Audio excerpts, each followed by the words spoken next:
welcome to The Code Tray, the podcast of the ACCP Emergency Medicine PRN. I'm your host, Christian Kroll, an emergency medicine and ICU pharmacist at the University of Iowa Hospital and Clinics. To view this recorded presentation, head to our YouTube channel at youtube.com/@ACCP EMED-PRN. And for PRN members, slides can be found under the Libraries Entries section of the ACCP Communities website. Now we have Christine Wu, who is a PGY1 resident at the University of Michigan Health. Today, she will be presenting a journal club on post-intubation sedation of pediatric patients in the ED, a systemic review and meta-analysis. Thank you. So this was a systematic review and meta-analysis conducted by these following authors, which I'll touch upon a little bit later. So going into some of the background, as we all know, post-intubation sedation typically occurs after we have mechanically ventilated the patient, as they both still experience pain and agitation, which can occur for a variety of reasons.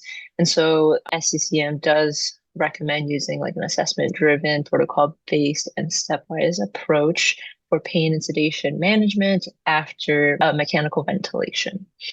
Furthermore, post-intubation sedation is critical for patients undergoing mechanical ventilation to ensure comfort with the ventilator synchrony and reducing also psychological stress. It also prevents anxiety, agitation, and so on and so forth.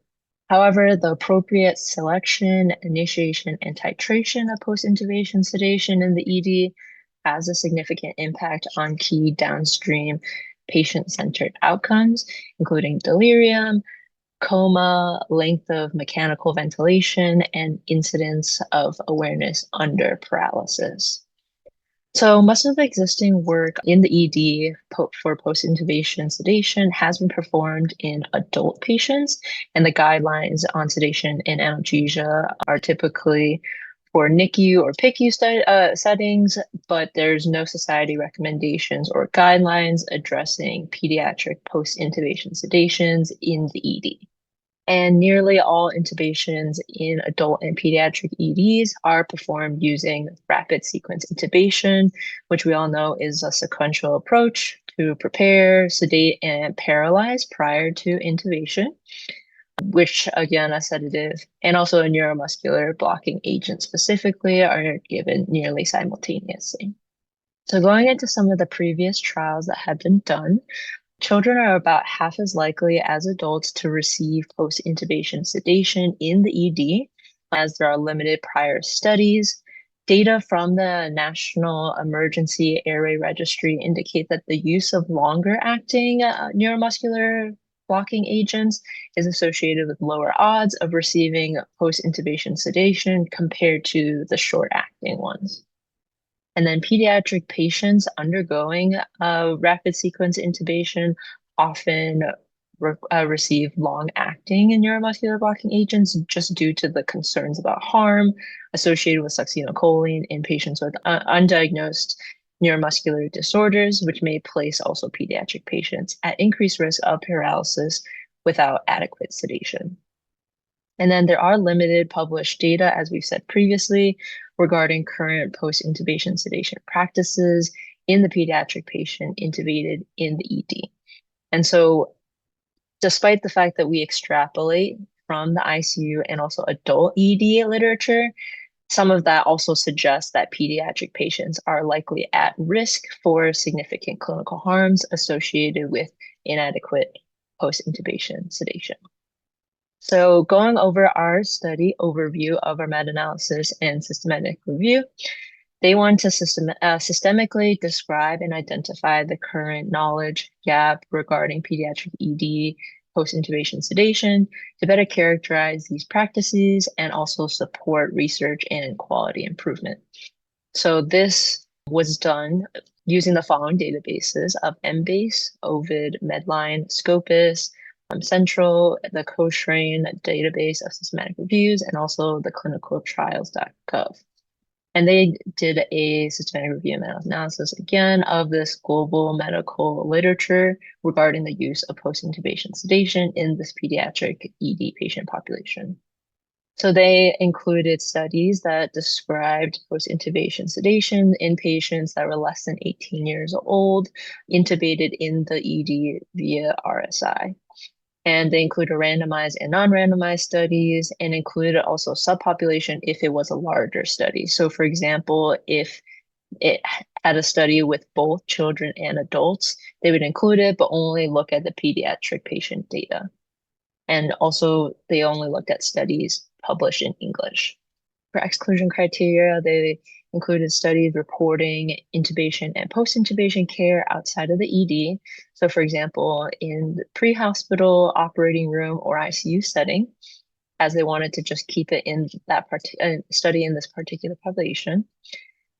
And then studies reporting intubation by other methods than RSI, studies of patients that were 18 years or older, and studies not reporting novel human clinical research. So for example, reviews, commentaries, survey studies, and studies of non-human animals. So they extracted the data from each study, including study design, setting, demographics, intubation indications, and sedation practices. The key outcomes that they looked at were the use and timing of RSI and post-intubation meds, timing and predictors of appropriate sedation. The risk of bias was assessed using the Newcastle-Ottawa scale for non-randomized studies, which we'll talk about in a second. And then the meta-analysis was conducted for the proportion receiving any sedation, time to sedation, and proportion receiving appropriate sedation. So what is the Newcastle-Ottawa scale? It was developed to assess the quality of non-randomized studies with its design, content, and ease of use, directed to the task of incorporating the quality assessments in the interpretation of the meta-analysis results. And for the statistical analyses, they used a random effects model using R and RStudio, and then they applied visualizations were created using Tidyverse package, also through R. The standard errors for median time to post-intubation sedation was estimated using the interquartile range divided by 1.35 times the square root of the total number. The pooled estimates for proportions were calculated based on the proportion of patients receiving post-intubation sedation or appropriate post-intubation sedation using the variance of P times 1 minus P over N. And then heterogeneity was assessed using the Egger test, which is a statistical method used in meta-analysis to assess publication biases, and it typically is presented as a funnel plot. And then the grade system, or the grading of recommendation assessment, development, and evaluation, was used to evaluate the confidence in their results. So a total of 10 studies were included in the review. 6 of those were retrospective cohort studies. 2 were before and after implementation studies. 1 was a cross-sectional observational study, and the last one was a preliminary analysis of a retrospective cohort study. Notably, 2 of them included adult and pediatric patients, and the authors only included the pediatric patients intubated in the ED. The publication years included 2009 to 2024, study periods of 2001 to 2022, and total patients analyzed were 1,500 approximately. So going over the studies, 9 of them were rated as good quality and 1 was rated as fair. Most of the studies were conducted in a single pediatric ED. 3 of them were multi-site. And then briefly going over our RSI meds that we commonly saw included Intomidate, which is our induction agent to provide amnesia, blunt sympathetic responses, and improve intubating conditions. And that was followed then by ketamine and midazolam use. As we all know, we typically don't use propofol in pediatrics just because there's a higher risk or rate of propofol infusion syndrome, which can lead to high morbidity and mortality. But interestingly, we'll talk about in the next results that some propofol was used for post-intubation sedation, which may also be due to some of the studies that were including adults. And then for our neuromuscular blocking agents, we used rocuronium most commonly, which is a non-depolarizing paralytic agent, again, to prevent and minimize adverse physiologic responses to airway manipulation, including tachycardia, hypertension, and elevated intracranial pressure, and which was then followed by vecuronium use. And we saw less of succinylcholine use, given that it's also used in most patients, except for those with malignant hypothermia, hyperkalemia, burns, crush risk, and so on and so forth. So going into the results of post-intubation sedation, we most commonly saw fentanyl, morphine, midazolam, and lorazepam, propofol, and ketamine use afterwards. However, all of the studies' outcome measures were varied in terms of timing, proportion, or both. As you can see from this table, not all of them even listed which intubation indications they had or sedation agents, and also the timing of both of those. So we had limited information from the studies that were included. But overall, the time to sedation ranged from 9 to 46 minutes. Sedation rates varied from 24 to 100%, with 100% only in two small subgroups with an N of 8. Only 4 studies defined quote-unquote appropriate timing, but the definitions varied significantly. And then appropriate sedation rates range from 28 to 58%. And then overall pooled estimates with any sedation, there was only 77.3%. But as you can see from the I-square, there was a high heterogeneity. The median time to sedation was 18.6 minutes, again with high heterogeneity. And then for appropriate sedation, it was 43.5%. And then for overall confidence in results, it was pretty low just from their grade assessment due to the observational study designs, the high heterogeneity among all pooled estimates, and then the wide confidence intervals. So for the studies analyzed clinical factors influencing sedation outcomes, and the findings were overall pretty conflicting. In this table, you can see that one of the studies found longer acting neuromuscular blocking agents were linked to lower odds of timely sedation, and then others found that shorter acting neuromuscular blocking agents was actually linked to higher odds of sedation timing failure. So their overall conclusions showed that the evidence was limited and low quality with high variability in sedation timing and methods.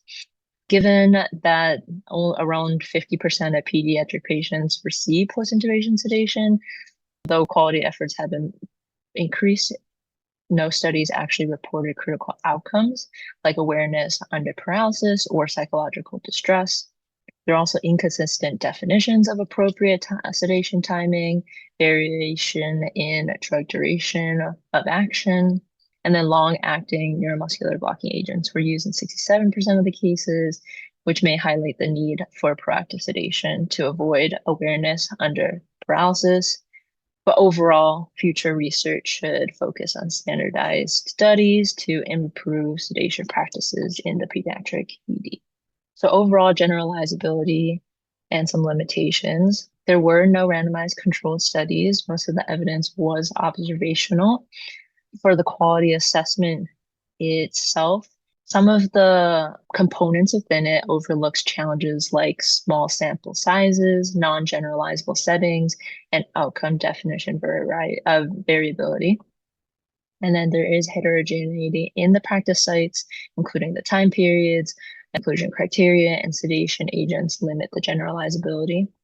Given that there are also few multi-site or community ED studies, there's a lack of data on sedation agents, dosages, and safety outcomes in those areas, safety outcomes being coma, delirium, and awareness under paralysis. But overall, the future research should focus more on defining sedation agents, side effects, safety outcomes such as oversedation, unplanned extubation, and hemodynamic instability, evaluate patient-centered outcomes like sedation levels and awareness under paralysis, and then aim for a more standardized approach. One of the other critiques that I would say, just because I think it would be interesting, is that it would be interesting to include an author that is a pharmacist just to provide more background on some of the medications, given that this was like more of an overview of a lot of them, but it doesn't go as in depth as maybe a study with a pharmacist may go. And with that, thank you all for coming, and I'd like to open the floor to any questions. If you have enjoyed this presentation content and would like to hear more, subscribe via your favorite podcasting app. Additionally, make sure to check out our YouTube page for all recorded presentations. Thank you for listening to this week's ACCP Emergency Medicine Journal Club presentation. Join us weekly for review and discussion of new journal articles in emergency medicine. This podcast provides general information only and does not offer individualized medical or professional healthcare services, including pharmaceutical advice. The contents and materials in the podcast are not intended to be a substitute for inpatient pharmaceutical advice, diagnosis, or treatment. And the use of the contents and materials in the podcast does not constitute a pharmacist-patient relationship. As a result, the information in and materials linked to this podcast are applied at the user or patient's own risk.